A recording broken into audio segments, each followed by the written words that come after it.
ତ ପିଲାମାନେ ପୁଣି ଥରେ ଆଉ ଏକ ଭିଡ଼ିଓରେ ତମ ସମସ୍ତ plus two first year MLA ଓଡ଼ିଆ କ୍ଲାସକୁ ଅନେକ ଅନେକ ସ୍ୱାଗତ ଜଣାଉଛି। ପିଲେ এই ପାଠଟି ତୁମମାନଙ୍କର plus two first year arts commerce ଆଉ ସାଇନ୍ସ ପିଲାମାନଙ୍କ ପାଇଁ ବାଧ୍ୟତାମୂଳକ। ସବୁ ପିଲା এই ପାଠଟିକୁ ପଢ଼ିବେ। ଆଜି ମଧ୍ୟ ଆମେ ସମସ୍ତେ এই ପାଠଟିକୁ ପଢ଼ିବା ଏବଂ ଶେଷ ଯାଏ ନିଶ୍ଚୟ ଦେଖିବ ପିଲେ। ତେବେ ଦେଖ ପିଲେ କଣ ଅଛି ଅତ୍ୟାଚାରିତ ଏକାଙ୍କିକା ତୃତୀୟ ଏକାକ ଏକାଙ୍କିକା ଯାହାର ନାମ ହେଉଛି ଅତ୍ୟାଚାରିତ। କିଏ କାହାକୁ ଅତ୍ୟାଚାର କଲା ଆଲୋଚନା କରିବା, ଯାହାକୁ ରଚନା କରିଛନ୍ତି ଓଡ଼ିଶାର ବିଶିଷ୍ଟ ନାଟ୍ୟକାର ପ୍ରାଣବନ୍ଧୁକର। ବୁଝିପାରିଲା? ଏବଂ ଏଇ ଯୋଉ ନାଟକଟି ବା ଏଇ ଯୋଉ ଏକାଙ୍କିକାଟି ଅତ୍ୟାଚାରିତ ଯାହାକୁ ଆମେ କହୁଛେ, ଏହା ହେଉଛି ନାଟ୍ୟକାର ପ୍ରାଣବନ୍ଧୁଙ୍କର ଏକ ଭିନ୍ନ ସ୍ୱାଦର ନାଟକ। ଏବଂ ଏଇ ନାଟକରେ ଦେଖିବାକୁ ପାଇବା ସାମ୍ପ୍ରତିକ ସମାଜରେ ଯାହା ଘଟୁଛି। ତମେ ୟୁଟ୍ୟୁବ ଖୋଲୁ ଖୋଲୁ, ଫେସବୁକ୍ ଖୋଲୁ ଖୋଲୁ, ट्विटर इट इज जी आमर अच्छी सोशल मीडिया अकाउंट्स से सब जिते टीवी आड़ जो न्यूज तुम मैंने देखिपार अत्याचार स्वामी और स्त्री को स्वामी और स्त्री स्त्री स्वामी कथा बुझिपारे ना नहीं। तेणु सांप्रतिक समाज रे देखा जाइतिबा पारिवारिक समस्यार एक निश्चित प्रतिछंदी प्रतिछवि ए अत्याचार जापर किए क्या अत्याचार करुच्ची, स्वामी माने स्त्री की कर ना स्त्री माने स्वामी की कर गोटे परिवार सॉरी दुई गोटे परिवार अकुआ कहानी ए तुम मैंने पाइपर दुई गोटी परिवार गोटे हूँ ब्रज बिहारी बाबूंकर परिवार आउ अन्यटी हूँ तुम मानकर अनादि बाबूंकर परिवार। दुईटी परिवार अच्छी ताले दुईटी परिवार अकुआ कहानी नहीं यही नाटकर कथा वस्तु अत्याचारित कौन है निर्दिष्ट विशिष्ट नाट्यकार प्राणबंधु कर आलोचना करवा डेरी करवानी वीडियो संपूर्ण देख हृदय लाइक टे देवा सहित कमेंट माध्यम निजर मतामत रखियो पिले एवं जदि ए पर्यंत ये चैनल को सब्सक्राइब कर सब्सक्राइब करदब। तेरे देखो तेरे प्रथम दृश्य आलोचना करिवा।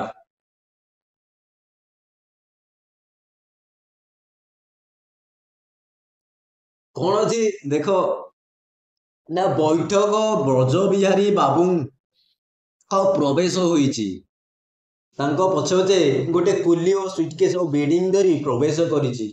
बुझिपाला ब्रज बिहारी बाबू कुली पैसा दे विदाय कर सारिया परे फोन खोली गोटे आर्म चेयर बसी गले गोटे स्वस्तिर गोटे स्वस्तिर निश्वास मारी टेबुल ऊपर को खबर कागज टा उठे नहीं पढ़िया व्यस्त रही पढ़ू पढ़ू पार्टी बाहरी आसला कौन है देख बैठक खाना बुझिपारा ड्रॉइंग रूम तुम मैंने घर ड्रॉइंग रूम जहाँ आम कहे बैठक खाना ओडिया रे। तेणु ब्रज बिहारी बाबू घर को आसी ड्रॉइंग रूम रे प्रवेश करिसंती पछे पछे गोटे कुली आसी कुली सुटकेस आनी जो बेडिंग जो बेडिंग पोशाक पत्र आउ सुटकेस ए सब धरिकी कुली आसी ब्रज बिहारी बाबू कौन कर कुली को पैसा दे विदाय कर सारा पर फोन खोली गोटे आर्म चेयर रे बुझिपारा गोटे आर्म चेयर रे बसी पढ़ुंट बसी पड़ी जो तुम मैंने जुआड़े जाऊ बुली आसिक बसी पड़न चेयर रे बसी पड़ा पर कौन कर मोबाइल के देखी पार से परिका ब्रज बिहारी बाबू सेमती आसी ऑफिस काम सारिकी कुलीटे सांगरे आसी जिनिस पत्र बोही आनी सुटकेस आनी जो बेडिंग नहीं आनी कुली को से पैसा दे विदाय कर कुली जाइए भारी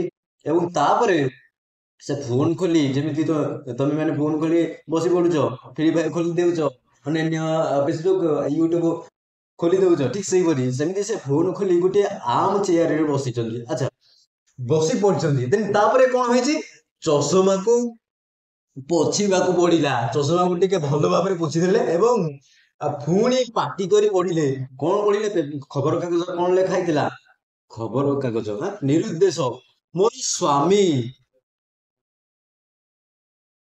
देव बिले मोर स्वामी श्री ब्रज बिहारी पढ़ी पति मोर स्वामी श्री ब्रज बिहारी पति डेप्यूटी मजिस्ट्रेट ऑफ कलेक्टर बयस 40 बुझिपाइला बयस तांकर 40 स्वास्थ्यवान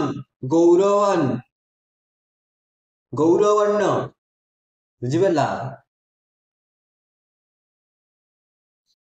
स्वामी मोर श्री ब्रज बिहारी पति डेप्यूटी मजिस्ट्रेट ऑफ कलेक्टर समय बयस तांकर 40 स्वास्थ्यवान गौरवर्ण कुंचुकुंचिया केश मीन्स बाल जाको तुम मैंने कहछ एहा चश्मा आखिर चश्मा आखि को प्राय 2 मास हेलानी निरुद्देश होइछन्ती बुझी परिला जदि कौनसी दयाशिला नारी मो स्वामी की पाई थांती तेबे तांकु से निजर संपत्ति भाबरे अधिकार न करी दयाकारी निम्नलिखित ठिकानार फेरस देव देख बिले तुम स्क्रीन को देख बिले ना गोटे स्वस्तिर निश्वास मारिले एवं स्वस्ति कहले हल्का टिके माने चिंता मुक्त रू श्वास प्रश्वास मारिले मारी टेबुल ऊपर खबर कागज उठे आनी पढ़िया व्यस्त रहिले टेबुल ऊपर पेपर टाक उठे आइले खबर कागज एवं ताको पढ़िया से व्यस्त रहिले एवं पढ़ु पढ़ु ताको पार्टी रु बाहरी पड़िला चश्मा टाक भल भाव पोछिदेले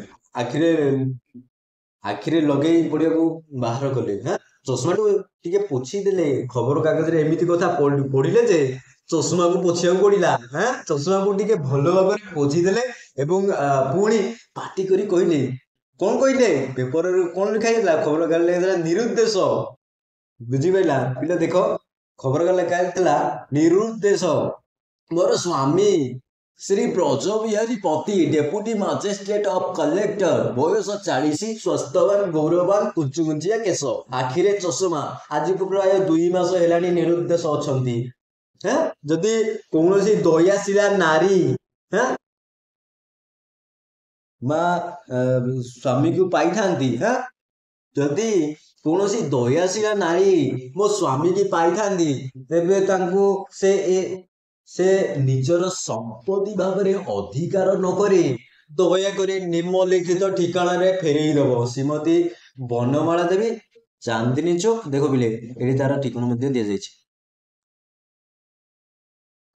श्रीमती बनमाला देवी चांदनी चौक कटक 2 अच्छा कौन है ना एकता लिखाई जे से पढ़ी जे कौन लिखाई जे ना निरुद्देश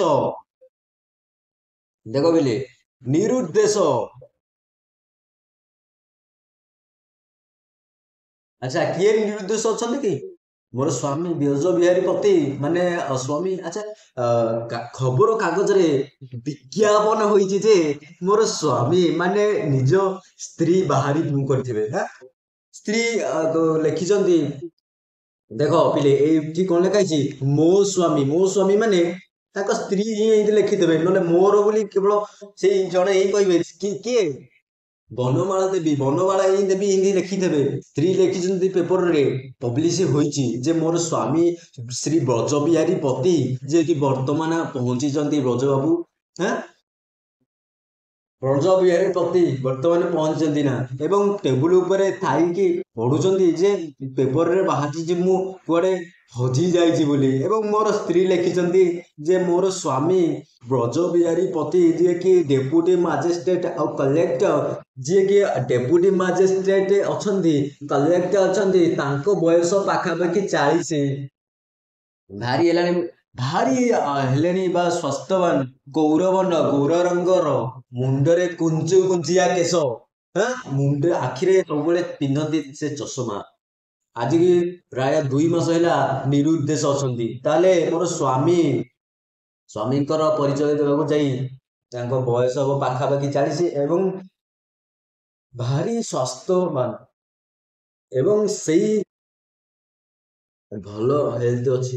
ଦେହର ରଙ୍ଗ ହେଉଛି ମୁଁ ଗୋରା, ଶରୀର ରଙ୍ଗ ଏବଂ ମୁଣ୍ଡର କେଶ ହେଉଛି ଭାରି କୁଞ୍ଚୁ କୁଞ୍ଚିଆ। ଆଖିରେ ତାଙ୍କର ପିନ୍ଧିଦେଲେ ସବୁବେଳେ ଚଷମା ଏବଂ ଆଜିକୁ ପ୍ରାୟ 2 ମାସ ହେଲା ବର୍ତ୍ତମାନ ଆସିକି ପହଞ୍ଚୁଛନ୍ତି। ଖବର କାଗଜରେ ବାହାରିଛି ଯେ ସେ 2 ମାସ ହେଲା ନିରୁଦ୍ଦେଶ ଅଛନ୍ତି। ଯଦି କୌଣସି ଦୟାଶୀଳ ଦେଖ ପିଲେ କଣ କହୁଛନ୍ତି, ତାଙ୍କ ସ୍ତ୍ରୀ କହୁଛନ୍ତି ଯଦି କୌଣସି ଦୟାଶୀଳ ନାରୀ ମୋ ମୋ ସ୍ୱାମୀଙ୍କୁ ପାଇଥାନ୍ତି ତେବେ ତାଙ୍କୁ ସେ ନିଜର ସମ୍ପତ୍ତି ଭାବରେ ଅଧିକାର ନ କରି ଦୟାକରି ନିମ୍ନଲିଖିତ ଠିକଣାରେ ଫେରତ ଦେବେ। ତାଙ୍କ କହିଛନ୍ତି ଯଦି କୌଣସି ମହିଳା, ଯଦି କୌଣସି ନାରୀ ବା ସ୍ତ୍ରୀ ଯଦି ମୋ ସ୍ୱାମୀଙ୍କୁ ପାଇଥାନ୍ତି ତେବେ ମୋ ସ୍ୱାମୀ ନିଜ ସମ୍ପତ୍ତି ଭାବରେ ଅଧିକାର ନ କରି ସେ ତାଙ୍କୁ ନିଜର ପ୍ରଜଙ୍କୁ ତାଙ୍କ ନିଜର ବୋଲି ଦାବି ନ କରି ଦୟାକରି ନିମ୍ନଲିଖିତ ଠିକଣାରେ ଫେରେଇ ଦେବ। ଏଇ ଠିକଣାରେ ଦେଖ ପିଲେ, ଏଇ ଠିକଣାରେ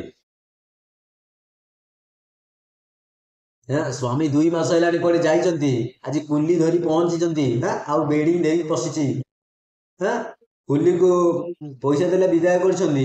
ପେପର ସବୁ ପଢୁ ପଢୁ ଏ କଥା ଲେଖିଲେଣି ଯେ ଯେ ସ୍ତ୍ରୀ କଣ କହୁଛନ୍ତି ନା ପେପର ବାହାରି କରିଛନ୍ତି ଯେ ମୁଁ କୁଆଡେ ନିରୁଦ୍ଦେଶ ବା ଆମ ସ୍ୱାମୀ ନିରୁଦ୍ଦେଶ ଅଛନ୍ତି ଏବଂ ତାଙ୍କର ଶରୀର ଗଠନ ଏଇଆ, ଏବଂ ଯଦି କୌଣସି ଦୟାଶୀଳ ଝିଅ ବା ନାରୀ ମୋ ସ୍ୱାମୀକି ପାଇଥାନ୍ତି ନିଜର ସମ୍ପତ୍ତି ଭାବରେ ଅଧିକାର ନ କରି ମୋ ସ୍ୱାମୀଙ୍କୁ ଟିକେ ଫେରେଇ ଦେବେ। ଏଇ ଠିକଣା ଦେଇଛି। ତାପରେ ଷ୍ଟ୍ରେଞ୍ଜ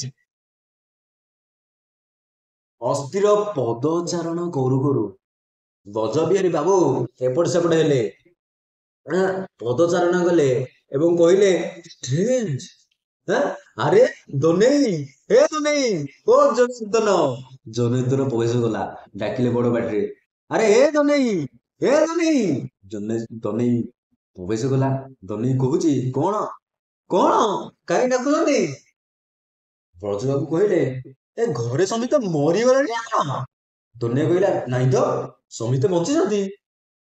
ବ୍ରଜବାବୁ କହୁଛନ୍ତି ବଞ୍ଚିଛନ୍ତି, ତେବେ ଡାକିଲେ ଶୁଣୁନାହାନ୍ତି କାହିଁ? ଦନେଇ କହିଲା ମଲା, ବଞ୍ଚିଛୁ ବୋଲି ଏକଥା ଡାକିଲେ ଶୁଣିବୁ ଏକଥା କୋଉଠି ଲେଖା ହେଇଛି? ବ୍ରଜବାବୁ କହିଲେ କିରେ ଭାରି ତେଢି ଭାରି ବଢି ବଢି କଥା କହୁଥିଲୁଣି ରେ। ମା କଣ କରୁଛନ୍ତି? ଦନେଇ କହିଲା ମୁଁ କହିପାରିବିନି। ତାମାନେ ଦନେଇ କହୁଛି ତାଙ୍କର ଚାକର। ଚାକର ଆସି ପହଞ୍ଚିଲା ଏବଂ ବଡ ପାଟିରେ ଯେତେବେଳେ ଖବର କାଗଜରେ କଥା ଶୁଣିଛନ୍ତି ବ୍ରଜବିହାରୀ ବାବୁ, ବଡ ପାଟିରେ ଡାକିଛନ୍ତି, କହିଛନ୍ତି ଷ୍ଟ୍ରେଞ୍ଜ ବୋଲି। କହିଲେ ଆରେ ଏ ଦନେଇ, ଏ ଦନେଇ, ଜନାର୍ଦ୍ଦନ କୋଉଠୁ ଅଛୁ ଆସେ। ଦନେଇ ଚାକର ଆସି ପହଞ୍ଚିଛି, କହୁଛି କଣ କାହିଁକି ଡାକୁଛନ୍ତି?